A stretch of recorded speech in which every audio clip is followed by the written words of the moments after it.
as you might remember, a few weeks ago,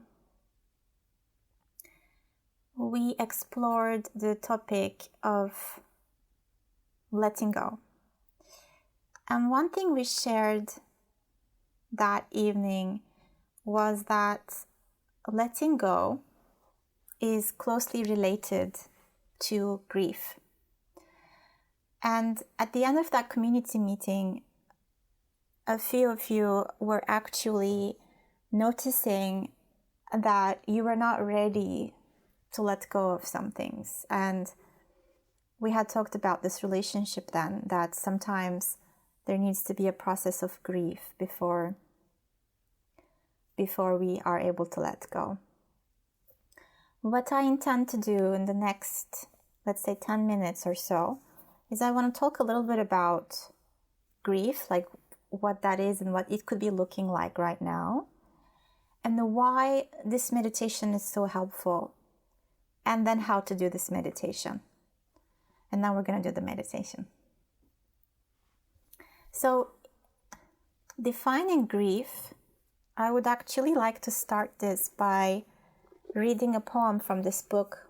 It's one of my all-time favorite books. It's by Mary Oliver. The poem is called University Hospital, Boston. So you might close your eyes for a moment as you listen to me.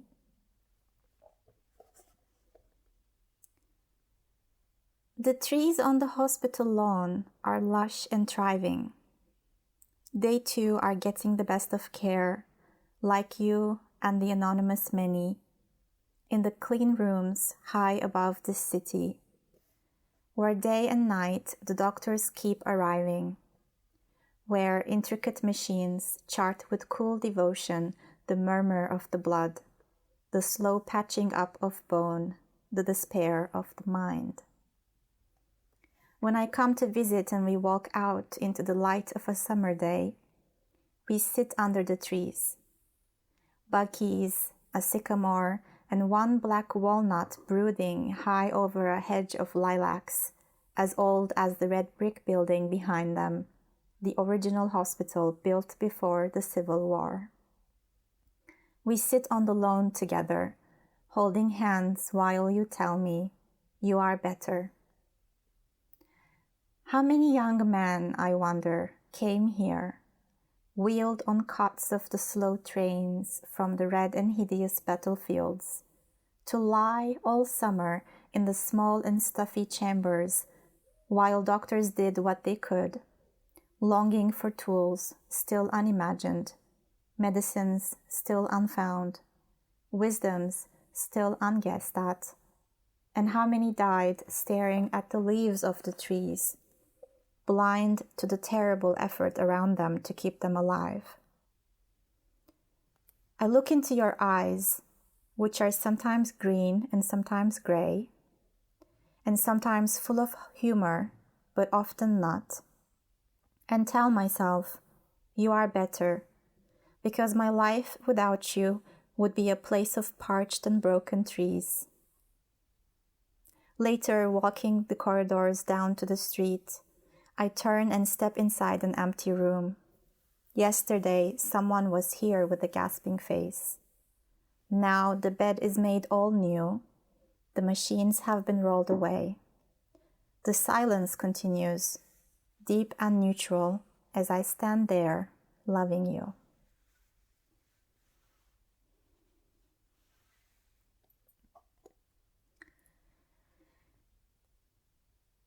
I stumbled upon this poem more than a week ago now as I was meditating on this talk on grief. And I love the grief that is so beautifully expressed here. More so than that, the reason I wanted to read this poem is because grief is our heart's natural response to losing something we love. And I love that Mary Oliver is finishing this moment, this poem, with that, with love. So there is this very clear connection between the sadness she's feeling for the possibility of losing this person she loves. And the rawness of that is really connected to the love. So sometimes we judge or misinterpret our grief for something else, but on its very fundamental level, grief is actually just love, and it's this losing of something we love, or maybe even the possibility of losing something we love. I've known in myself in the past where relationships were ending, for example, romantic relationships, and sometimes the grief would start before it's actually over. The grieving would start a little bit before the loss actually happens. And in the Buddhist tradition, there's a phrase that I've come to really love as well: 1,000 joys and 1,000 sorrows.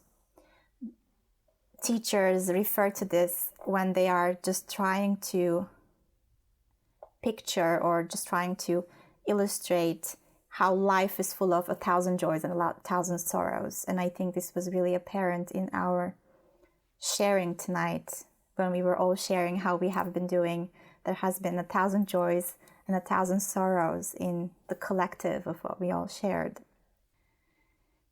And I wanted to share with you a few things that I came across as I was reading an article that I think I shared with you as well, from a blog called Cup of Joe. So this was an article about the difficulty of relationships during the pandemic, and the vividness of what everyone shared below the article really got to me, I think. So I want to share with you a few of them. So this person, for example, is talking about how they miss sometimes just having the apartment to themselves for no other reason than not to share the air. This thing has made me crankier than I'd like to admit, and sometimes it feels like I'm alone in that negative space while everyone is embracing this whole positive outlook. So this person is, the loss here is that sense of clean air or personal space. And another one where, as a single girl isolated in my apartment, I must say I've never felt more unbelievably alone in my life. Yes, I have time to do yoga, read books, watch shows, have virtual dance parties with friends, but at the end of the day, the silence in my home weighs so heavy on me. Another one: for those of us who are childless but wish we weren't, this is exceptionally difficult, as we are also trying to survive, but without the distractions of our routine. It's particularly hard hearing friends with children complaining and wishing that they could have the ease of my lockdown experience. So there is a sense of loss here that was already there before the pandemic started, that seems to have gotten a little heightened during the pandemic.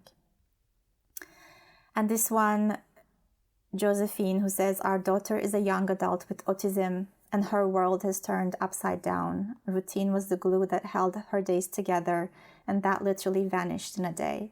Her beloved aides are not coming, and rightly so, but it's the three of us 24/7, and it's hard. So a sense of losing support. Okay, maybe a few more. I'm really feeling overwhelmed by the constant communication from family and friends, and requests Zoom, house party, Netflix party, text throughout the entire day. I'm an introvert, although no one believes me, so I've simply started opting out to requests. I need to prioritize my own self-care during this time. So this sense of actually feeling overwhelmed and maybe losing time that you had to yourself before. This one was about someone who was going through a really rough patch with their husband before this all began. I feel trapped in my house, as does he, with no reprieve, and with all the stress of tragic news, it adds to the stress that's already on our relationship. And maybe the last one, as an already freaked out late 30 something who still wants a family, I cry almost daily that once this is over, whatever that means, I'll be close to 38 and more alone than I've ever been. So I was really struck by this, it was just a blog article, but there were hundreds of comments underneath it because it was probably a chance for people to express this grief of different things, many different things that they might be losing right now. And we've, the ones who are here tonight of our community, we've also touched many different things ourselves. So now that we've said grief is just our heart's natural response to losing something that we love, I want to share with you 4 reasons why it's really good to do this grief practice. It's really good to turn toward that grief and to hold it tenderly rather than, suppress it or not look at it. The first one, I've already said this, but it's good to notice our grief and to hold it tenderly because grief is an expression of love and it helps us notice what we love. Jamie Anderson says, "Grief, I've learned, is really just love. It's all the love you want to give but cannot. All of that unspent love gathers in the corners of your eyes, the lump in your throat, and the hollow part of your chest. Grief is just love with no place to go." The second reason we might want to turn toward our grief is because it helps us in letting go. Jack Kornfield says, "Sometimes the best way to let go is to grieve. By our willingness to mourn, we slowly acknowledge, integrate, and accept the truth of our losses."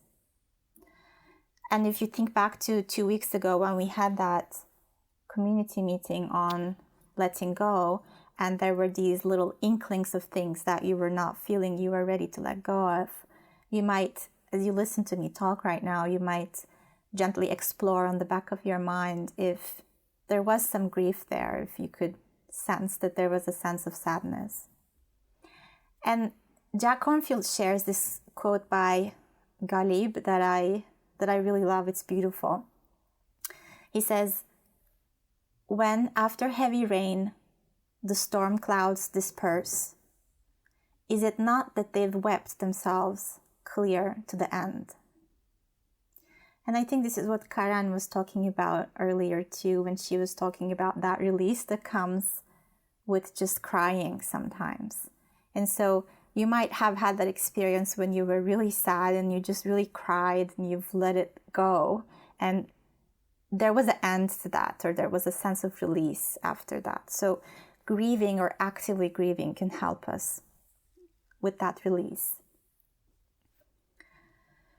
The third reason is because grief can help us learn from our experiences. I think just like it helps us understand what we love, it also helps us take lessons or learn. There's a lot of intelligence in grieving. Jack Kornfield again says, "Without a wise way to grieve, we can only soldier on, armored and unfeeling, but our hearts cannot learn and grow from the sorrows of the past." I want to say here that our bodies are very intelligent, and some things we might be grieving about might be hidden from us for the time being, and there's intelligence in that. That might be just because your system is protecting you from something that's outside of your window of tolerance. So we're not necessarily we're not digging to get to that really deep grief that's going to be overwhelming. But whatever grief is already there, that's already arisen, we can take it as a moment of learning from it. We can ask, what is the information here? What is the message that I want to take away from this grief? And the fourth point is forgiveness, because grief is actually connected a lot with forgiveness practice. It's intimately connected. I notice this in myself sometimes when I feel like I'm turned against myself. I'm really angry at myself for something. and then I say to myself, okay, I forgive myself for this, or I have the intention to forgive myself for this, I feel some sadness along with it. And so whether it is that we are intending to forgive ourselves or forgive other people, those moments are always a little tender. And it's good to notice that grief and forgiveness, they come together. Sometimes grief before forgiveness, and sometimes forgiveness before grief. There's this story that I have shared before. It comes from Jack Kornfield's book. And by the way, all the quotes of Jack Kornfield I shared so far are coming from this book too. But in this book, there's a beautiful story or an image where he asks for you to imagine that you're walking on the street with your hands full of groceries, and someone bumps into you and you spill everything and you fall down, and you get up from the ground with this sense of anger, and you yell at the other person saying, "Are you okay? Like, why are you blind? Like, what's going on?" Some kind of, judging or blaming response. And then you might actually notice that they are blind, or you might notice that there is something going on their side that made them mistakenly bump into you. And forgiveness, as we have said before, is just a moment of noticing the suffering in the other person. And so whenever we notice suffering, our heart's natural response is to feel sadness for the person who is suffering. So forgiveness and grief are very closely connected. So what did I say so far? Grief is an expression of love. It helps us in letting go. It helps us in learning from past experiences, and it can help us with forgiveness. And I want to share 5 points of guidance on how to do this meditation, and then we will move on to the meditation. The first thing, and I cannot emphasize this enough, especially right now, because we are in the middle of this pandemic, and I think for some of us, this might be a very overwhelming, even traumatic experience right now. So the invitation tonight, as we hold our grief tenderly, or you might not feel any grief, which is also okay, right? You're not forcing yourself to feel grief and sadness tonight. So if you begin the meditation and there's no grief, that's fine. That's totally fine. If you do find any grief in you, I will urge you to notice if that thing that you found is inside or outside your window of tolerance. And if it is outside, please allow yourself to turn away from that, because especially right now, you don't want to be overwhelming yourself. So you can just pick something that feels more manageable, more small, and build up from there.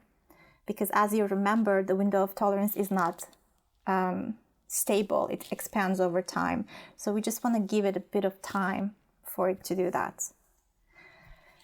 The second point of guidance is having courage, or a courageous attitude, because looking at what we have lost, whether it's small or big, requires some level of willingness and courage to be with that thing, to be with that loss.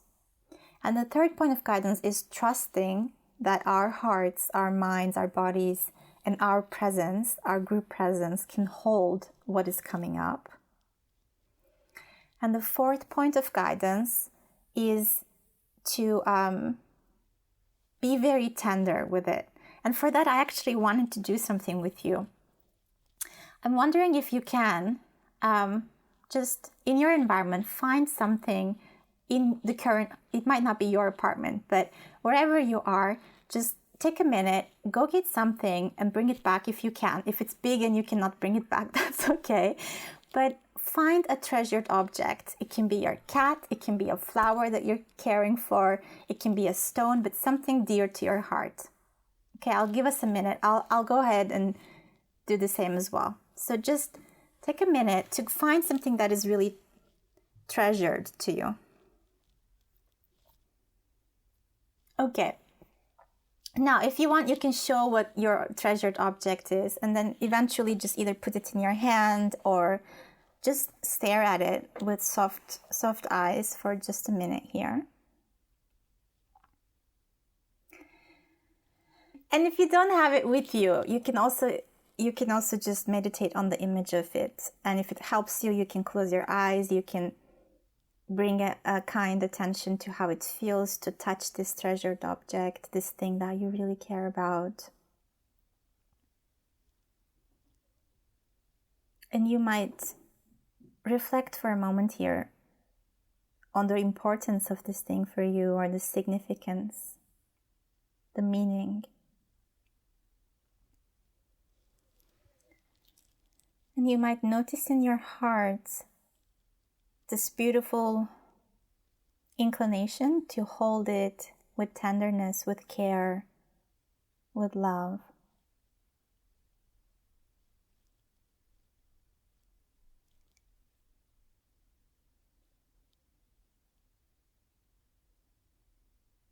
So later on when we are meditating, if you do come across any grief, any sadness, the invitation will be to hold it just like that. Just like you're holding something you really deeply care about, you treasure. The invitation will be to hold your grief, or the part of you that's grieving, with this kind of tenderness, care, and love.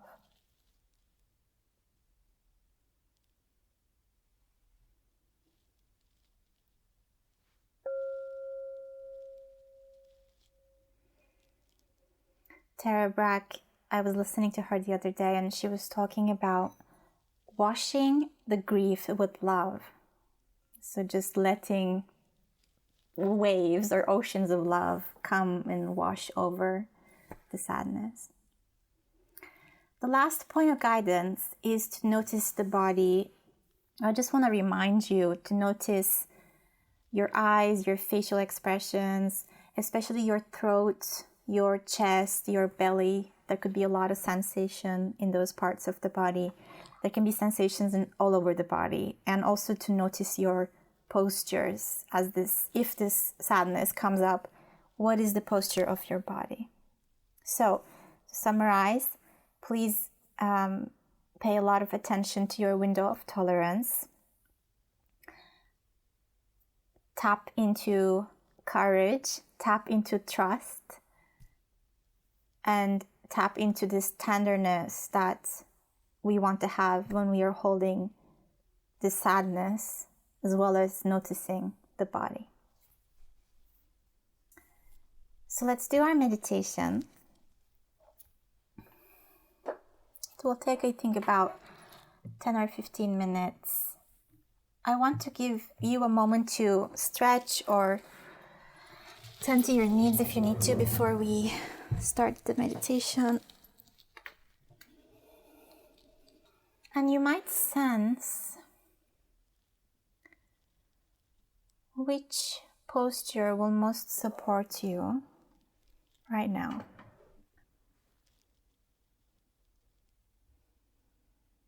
You might decide to sit, to stand, to walk.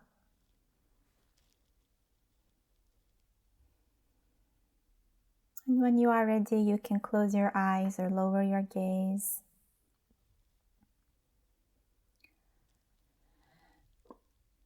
And begin by noticing any sounds you may be hearing in this moment.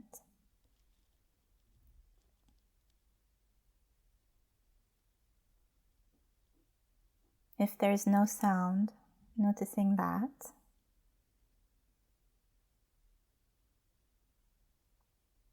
Noticing the smells of this moment, the tastes, if there's any.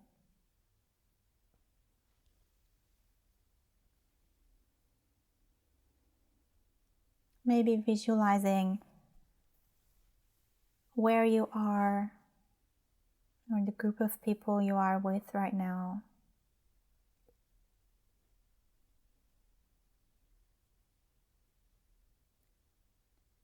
And then bringing a kind attention to the sensation of touch, noticing your feet on the floor.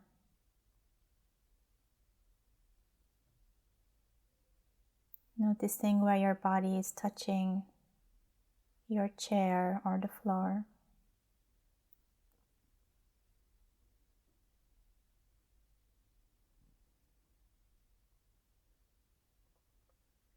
And then from here, you might sense which anchor will most support you tonight.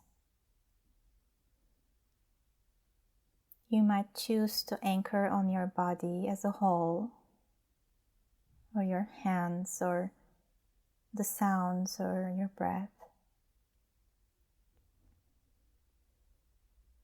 And for the next few moments, just allowing your scattered attention to center and to collect around this chosen anchor.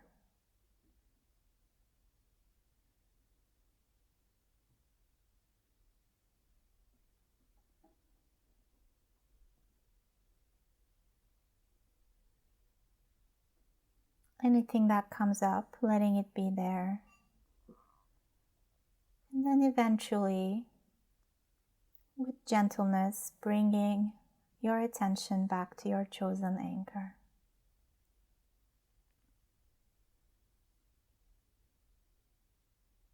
And reminding yourself that this anchor is your resource.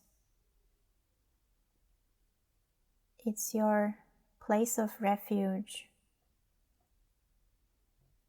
And you can always collect yourself back here if you need to.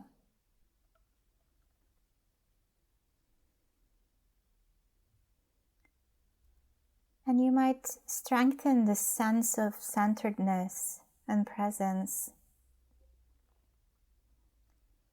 by tapping into any of your other inner resources, calling on beings who are loving or supporting, imagining your happy place, maybe tapping into a gentle and soothing breath, or grounding yourself to Mother Earth.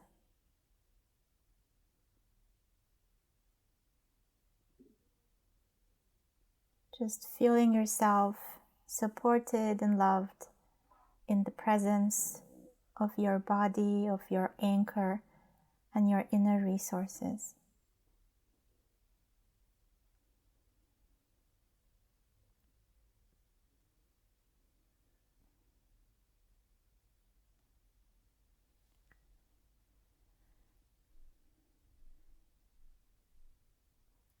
Jack Kornfield says, "Take one hand and hold it gently on your heart, as if you were holding a vulnerable human being, because you are." So you might hold yourself like this, put a hand on your heart and chest area compassionately, sensing your vulnerability, your fragility, and beginning to reflect on any part of your life where there might be some grief or sadness.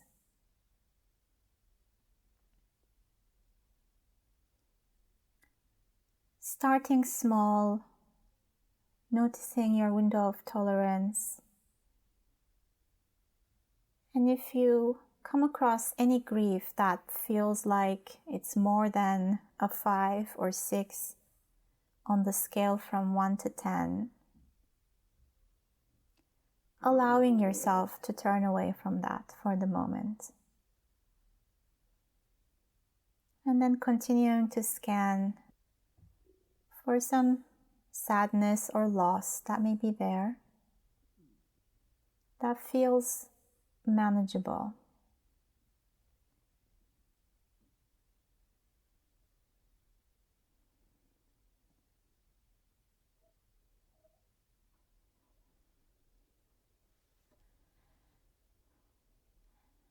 And if there's nothing that comes to mind right now, that's okay. We're not muscling through this meditation.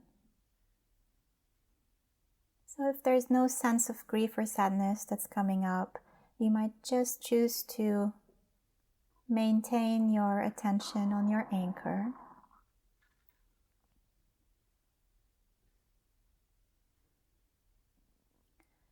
And if something does come up that feels manageable, you might let this story play out a little bit in your mind, letting the emotions, thoughts, and sensations flow.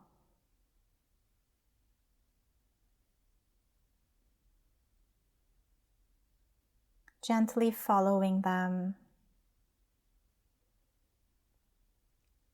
letting them arise and fall like clouds in the sky or like waves in the ocean.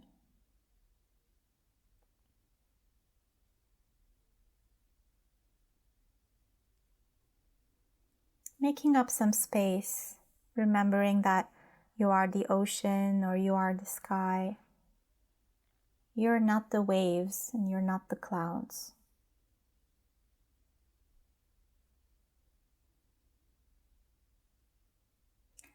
And holding this hurting part of you or this sadness as tenderly as possible, as if you are holding this treasured item you were looking at earlier.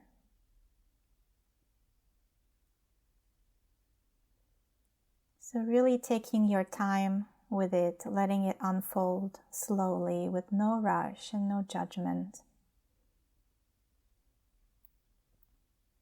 As Thich Nhat Hanh says, you might say, "Come, my sadness, I will take care of you."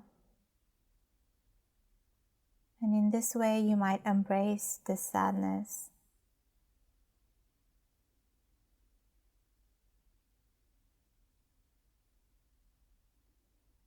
You might visualize this sadness in any way that you find helpful. You might notice if it has a color, a texture, a shape.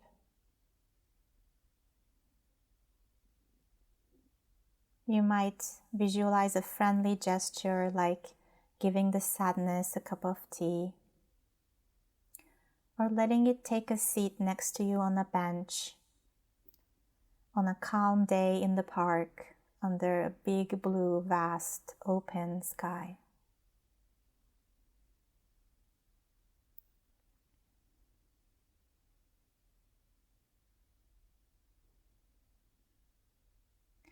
And you might notice the body as well, the expressions on your face, the posture of your body, the sensations inside the body.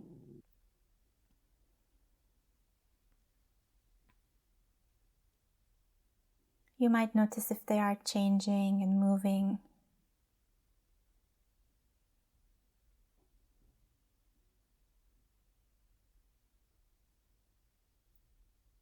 And at any moment, you can remember to call on your inner resources.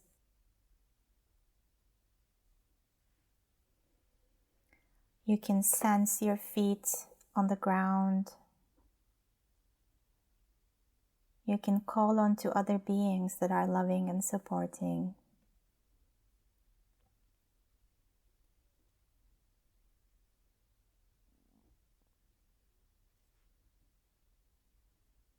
And you can notice, how does this sadness, this grief, want to be approached? How does it want to be held?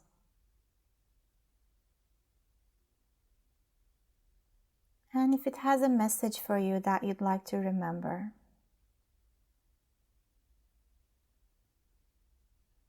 There could be a message of love.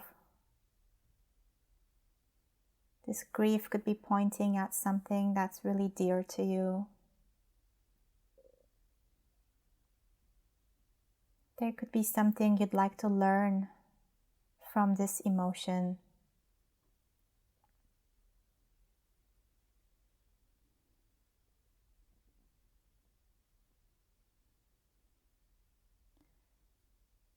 There could be something or someone you'd like to forgive or intend to forgive.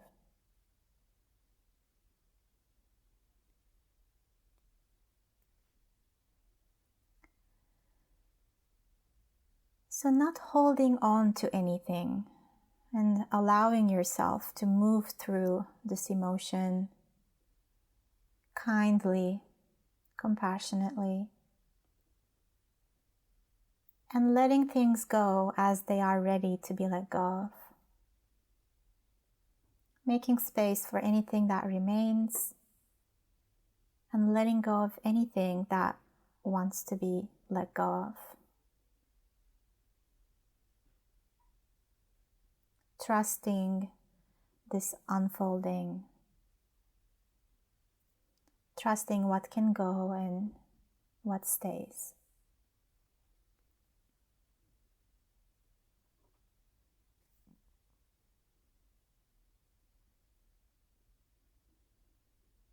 And now in the last moments of this meditation,